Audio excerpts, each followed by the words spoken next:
Hey, carnivore hunters, how's it going today? I wanted to share with you really quick my method for cleaning my cast iron pan. I've gone through several methods on YouTube, and this is kind of a combination between a couple methods that I found, but it seems to work best for me.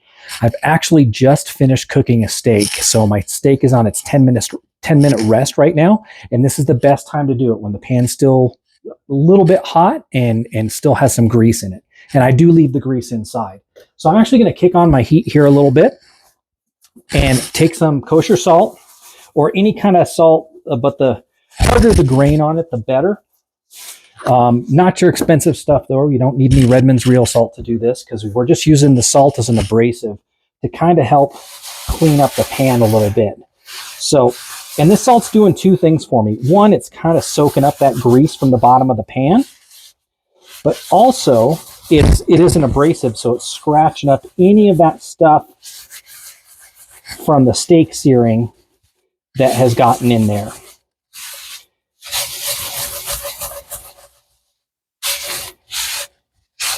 So you do want to be careful how hot you let it get, and do know that between the grease and the salt, you're basically making a little bit of lava in here. So be careful not to burn yourself. And you might see a little bit of smoke coming up there, but I do have the heat turned off now. All right, my next step is I'm going to empty that out. Get the salts out of there. And next thing we have to do, we want to get our sink ripping hot. You want steam coming out. You want this as hot as possible. Because now we're gonna have a hot pan and hot water. Don't ever do a hot pan and cold water, but make sure that you do a hot pan and hot water.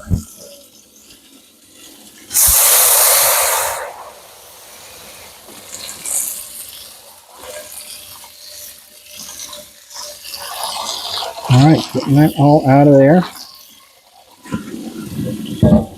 And in cases like this, I actually did do a couple of steaks, so there is still some bits down in there.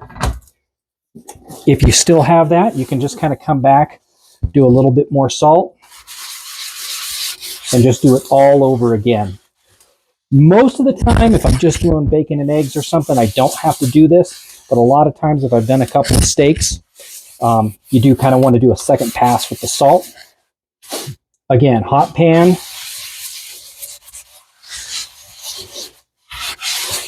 And that salt.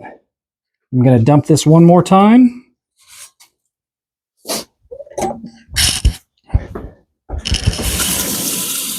And with our hot water, always protect your hands.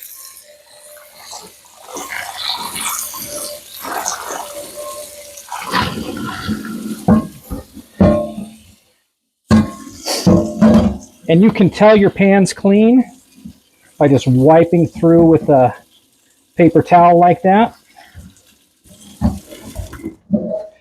Bottom side's going to get a little bit more dirty. Now our final step, I'm going to put it back on the stove, turn my heat back on.